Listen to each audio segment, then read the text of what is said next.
السلام علیکم دوستو، کیسے ہیں آپ سب؟ میں زبینہ فیاض ایک بار پھر آپ کے ساتھ میں شروع کر رہی ہوں queen of happiness by the secret colour part 24۔ چھوڑو ایان، یہ کیا کر رہے ہو؟ مام پلیز مجھے اکیلا چھوڑ دے، میں جو کر رہا ہوں اپنے لیے کر رہا ہوں۔ وہ اپنے کپڑے بیگ میں ڈالتے ہوئے چیخا تھا۔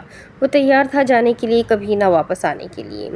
ڈیڈ کو میری بات ماننا ہوگی ورنہ نتائج آپ سب بہت جلدی دیکھ لیں گے۔ اس نے زپ لگا کر بیگ بند کیا اور ڈریسنگ روم میں جا کر اپنی گن لے کر واپس آیا اور اسے لوڈ کیا۔ اگلے ہی لمحے وہ بیگ اٹھا کر اپنے کمرے سے باہر نکل گیا۔ ایان، حدیقہ بیگم کے حلق سے چیخ نکلی اور وہ بھی اس کے پیچھے لپکی۔ ثاقب سکندر، شایان اور روحان اس وقت سٹنگ ایریا میں بیٹھے ہوئے تھے۔ ایان کو تیزی سے سیڑھیاں پھلانگتے دیکھ کر وہ تینوں اٹھ کھڑے ہوئے۔ یہ کیا پاگل پن ہے ایان؟ شایان نے اس کے ہاتھ میں گن دیکھی تو غصے سے پوچھا۔ ایان نے بیگ زمین پر پھینک دیا اور سنجیدگی سے سکندر کے سامنے آیا۔ تو کیا سوچا آپ نے؟ وہ سنجیدگی سے پوچھ رہا تھا۔ تمہیں کیا لگتا ہے تمہارے گھر چھوڑ کر جانے سے میں اپنی اتنے سالوں کی محنت کو پل بھر میں ختم کر دوں گا؟ جاؤ، تم نے جہاں جانا ہے کرو، تم نے جو کرنا ہے، میں اپنے ارادے سے نہیں پھروں گا۔ سکندر بھی سپاٹ لہجے میں بولے۔ وہ دکھ میں تھے کہ ایان یہ سب کر رہا ہے، وہ گھر چھوڑ کر جا رہا تھا۔ میرے گھر چھوڑ کر جانے سے آپ کو تکلیف نہیں ہوگی؟ سیڑھیوں پر کھڑی ہوئی ماں کو ایک نظر دیکھا۔ پھر میرے دنیا چھوڑ کر جانے پر بھی آپ کو آنکھوں سے ایک آنسو نہیں نکالنا چاہیے ڈیڈ۔ گن کا سیفٹی کیچ ہٹا کر اس نے گن کی نالی اپنی گن پٹی پر رکھ دی۔ ایان، بیک وقت سب کے منہ سے نکلا۔ ایان، یہ کیا پاگل پن ہے؟ روحان آگے بڑھا لیکن ایان نے گن کا رخ اس کی طرف کر کے اسے پیچھے ہو جانے کو کہا۔ اس کا چہرہ بالکل سرد تھا، ہر جذبے سے عاری، سرد اور سفید برف کی طرح۔ آنے والے الیکشن آپ کے لیے مبارک ہو ڈیڈ۔ نافرمان اولاد کی خودکشی پر غمزدہ مت ہونا۔ اس نے گن واپس اپنی گن پٹی پر رکھی۔ ثاقب سکندر شوق زدہ رہ گئے تھے۔ ایان کو ہو کیا گیا تھا؟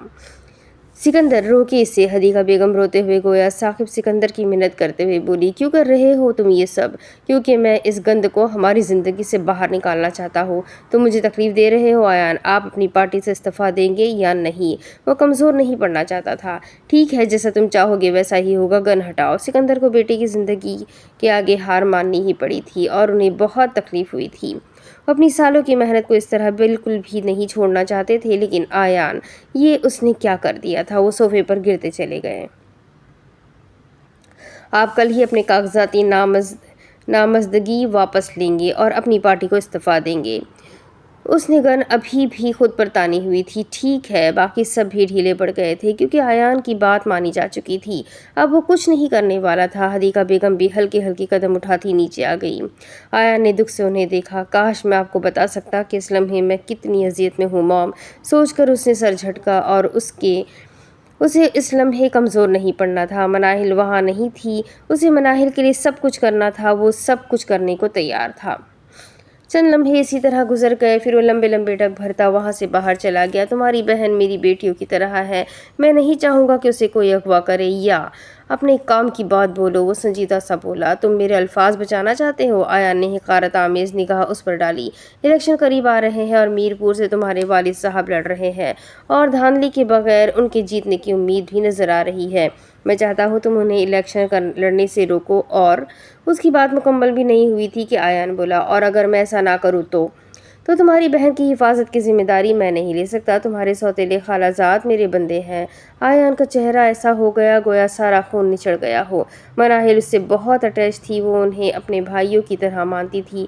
وہ شرط لگا کر کہہ سکتا تھا کہ مناہل اس وقت ان میں سے کسی کے ساتھ شاپنگ پر گئی ہوگی۔ وہ اسے دھوکہ نہیں دے سکتے تھے، لیکن اس بات کی کیا گارنٹی تھی کہ وہ اس سے مخلص تھے؟ پہلی بات یہ کہ میری بہن کی عزت اور زندگی کی حفاظت کی ذمہ داری اللہ کی ہے، جس کے لیے مجھے پریشان ہونے کی ضرورت ہے اور نہ تمہیں۔ دوسری بات یہ کہ میں اپنے ڈیڈ کو الیکشن لڑنے سے نہیں روکوں گا۔ اس نے سنجیدگی سے کہا۔ وہ بس جیل سے باہر نکلنا چاہتا تھا، جو کہ نکل چکا تھا۔ جیل بھی صرف شاہ سے ملاقات کے لیے گیا تھا۔ ٹھیک ہے، اگر ایسا ہے تو میں تمہیں کچھ پریکٹس کر کے بتا دیتا ہوں۔ تمہاری بہن ابھی ایک ریسٹورنٹ میں کھانا کھا رہی ہے، چاہو تو کنفرم کروا سکتے ہو۔ کیا ہوگا ایان سکندر جب وہ ریسٹورنٹ سے گھر کے بجائے کہیں اور پہنچ جائے؟ اس نے اپنا فون ایان کی طرف بڑھایا، جس نے خوخار نظروں سے گھورتے ہوئے فون تھام لیا اور مناہل کا نمبر ڈائل کرنے لگا۔ 2-3 بیل کے بعد مناہل نے فون اٹھا لیا۔ ہیلو، دوسری طرف سے آواز آئی اور آیان کا فیصلہ ہو گیا۔ ہیلو مناہل، میں آیان بات کر رہا ہوں۔ آیان بھائی آپ؟ وہ خفا ہوئی یا حیران؟ اسے اندازہ نہیں ہوا۔ مناہل کہاں ہو؟ اس نے دل سے دعا کی کہ وہ گھر پر ہو۔ میں خلیل بھائی وغیرہ کے ساتھ آؤٹنگ پر آئی تھی، ڈیڈ سے اجازت لے لی تھی۔ اسے ڈر تھا کہ کہیں وہ برا نہ مان جائے۔ ٹھیک ہے، گھر آنے کی تیاری کرو اور خلیل کو فون دو، خالہ کے گھر پہنچ کر روحان کو کال کر کے بتاؤ، اس نے سنجیدگی سے کہا۔ مناہل نے فون کسی اور کو دے دیا۔ مناہل کو ابھی کے ابھی گھر واپس چھوڑو، میرا دوست اسے وہاں سے پک کر لے گا۔ مناہل کو کچھ ہوا نا خلیل تو تم اپنی خیر منا لینا، تم نے میرا اعتبار توڑ کر بہت برا کیا ہے، اس نے غصے سے کہہ کر فون بند کر دیا۔ اگر وہ اسے گھر واپس لانے کے بجائے کہیں اور لے جائے تو کیا کرو گے آیان؟ میری بہن کو ہاتھ بھی لگایا تو ہاتھ توڑ دوں گا، وہ غصے سے بولتا اس کی طرف بڑھا۔ او بابو، غصہ قابو میں رکھو، شاہ نے آگے ہوتے ہوئے اسے چودھری سے پیچھے کر کے چودھری کی بات مان جانے کا کہا۔ پیچھے ہٹو تم، وہ اسے آنکھیں دکھاتے ہوئے چلایا۔ بہن کی عزت پیاری ہے یا باپ کی؟ شاہ اسے اشارے دے رہا تھا کہ بات مان لے، یقیناً اس کے پاس کوئی پلان تھا۔ اس نے گہرا سانس لیا اور سرد مہری سے بولا، ٹھیک ہے، میں اپنے ڈیڈ کو راضی کرنے کی کوشش کروں گا۔ اس کا لہجہ سخت تھا۔ نہیں، کوشش نہیں کرنی، راضی کرنا ہے۔ کل کی خبر ہو ثاقب سکندر نے الیکشن سے 1 مہینہ پہلے اپنے کاغذات نامزدگی واپس لے لیے اور اپنی پارٹی سے استعفیٰ دے دیا ہے۔ ایسا ہی ہوگا، وہ سپاٹ لہجے میں بولا۔ میں کیسے یقین کر لوں؟ مت یقین کرو، تمہیں یقین دلانا میرا کام نہیں ہے۔ یہ بھی ٹھیک ہے، چلو تمہارے ساتھ ایک ڈیوائس لگاتے ہیں جو تمہارے گھر میں ہونے والی گفتگو مجھ تک پہنچائے۔ کل تک صبر کرو ورنہ بھول جاؤ کہ میں ایسا کچھ کروں گا۔ تمہاری بہن ابھی گھر نہیں پہنچی، یاد رکھو اگلے 15 منٹ میں اگر تم ثاقب کو استعفیٰ دینے پر مجبور نہیں کر پائے تو نتائج کے ذمہ دار تم خود ہوں گے اور یہ فون تمہاری جیب میں رہے گا، میں ہر ایک بات سنوں گا۔ اس نے فون آیان کی جیب میں ڈال کر اپنے نمبر سے اس پر کال کی جسے آیان نے بند کیا، لیکن اگلی بیل پر شاہ میر نے کال اٹھائی اور فون اس کی جیب میں ڈالا۔ اور ہاں تم کالا، تم اس پر نظر رکھو گے، وہ کہہ کر اندر کی طرف چلا گیا۔ شاہ کو اس موٹے گنجے پر سخت غصہ آ رہا تھا، لیکن بہرحال وہ کچھ نہیں کر سکتا تھا، یہ معاملہ پلان کا حصہ نہیں تھا۔ اگلے 10 منٹ میں وہ گھر پر تھا اور اسے وہ سب کرنا پڑا تھا۔ مناہل چھوٹی تھی، وہ ہرگز اسے کسی قسم کے مسئلے میں پھنسنے نہیں دے سکتا تھا۔ باہر آ کر اس نے فون کان سے لگایا۔ تم نے جو کہا میں نے کر لیا، اب میرے فون کا انتظار کرو۔ اس کا فون بند کر کے وہ دیوار پر مار چکا تھا۔ فون کے ٹکڑے ٹکڑے ہوتے ہوئے گارڈز اور چوکیدار نے بھی دیکھے تھے۔ آیان کے ہاتھ میں گن تھی جو وہ پہلے بھی دیکھتے رہتے تھے، لیکن آج وہ غصے میں بھی لگ رہا تھا۔ گل خان اپنا فون دو۔ صاحب پیکج نہیں ہے۔ فوراً رائفل سنبھالتا ہوا اپنا فون نکالنے لگا۔ کنجوس انسان، میرا ادھار لکھ لو، بیلنس ہے، وہ پوچھ رہا تھا۔ جی صاحب، اس نے کہا۔ آیان اس سے تھوڑے فاصلے پر جا کر کھڑا ہو گیا۔ پلان کیا ہے؟ شاہ کی کال اٹھاتے ہی اس نے پوچھا۔ 2 بجے آ جانا، باقی سب تیار ہے۔ اور مناہل، اس نے یاد دلایا۔ فکر مت کر لالے، اپنے بندے بھیجے ہیں جو ہماری بہن کو فالو کر رہا ہے، ہم اسے آج دنیا سے ہی انسین کر دیں گے۔ شکریہ شاہ۔ کون شاہ؟ کالا شاہ، وہ ہنستے ہوئے بولا۔ تجھے فون دلا رہا ہوں، ادھار لکھ لوں گا۔ اس نے سخاوت کا مظاہرہ کیا۔ ہاں خرید لو، میں کون سا پیسے دینے والا ہوں۔ اس کا فون پولیس اسٹیشن میں گم ہو گیا تھا اور اسے دوسروں کے فون سے بات کرنی پڑ رہی تھی۔ یقیناً گل خان کو ہو لٹ رہے ہوں گے، تم اس کا بیلنس ضائع کر رہے ہو۔ ہاں میں بھول گیا، چلو ٹھیک ہے۔ مناہل روحان کو کال کرے تو تھوڑا سکون ہو۔ شاہ میر آیان کے گھر بھی مالی رہ چکا تھا، اس لیے اس گھر کے نوکروں کے بارے میں معلومات تھی۔ گدھے، میں کہہ رہا ہوں کہ ہماری بہن ٹھیک ہے، وہ صرف میری بہن ہے، آیان نے اسے یاد دلایا۔ اب میں تمہارے سامنے اس پر لائن ماروں، اتنا بے غیرت تو نہیں ہوں، لیکن گرین سگنل دینے کے لیے شکریہ۔ بکواس بند کرو اسٹوپڈ انسان، میں پہنچ جاؤں گا 2 بجے، اس نے سنجیدگی سے کہا۔ یہ لو گل خان، تم ہمیشہ مشکل وقت میں کام آتے ہو۔ فون بند کر کے اس نے شاہ کا نمبر ڈیلیٹ کرتے ہوئے گل خان سے کہا۔ صاحب گھر میں عورت لوگ بھی ہے، یہ گن ان کے سامنے مت نکالا کرو، آئندہ نہیں نکالوں گا۔ مسکرا کر واپس اندر کی طرف چلا گیا۔ باقی سب ابھی تک لاؤنج میں بیٹھے ہوئے تھے، سب کو ایک نظر دیکھ کر وہ بھی وہیں بیٹھ گیا۔ کسی نے اسے کوئی سوال نہیں کیا۔ اب وہ اس قدر عجیب برتاؤ کرنے لگا تھا کہ کسی کا دل بھی نہیں کیا اسے پکارنے کا۔ وہ صرف مناہل کی کال کا انتظار کر رہا تھا۔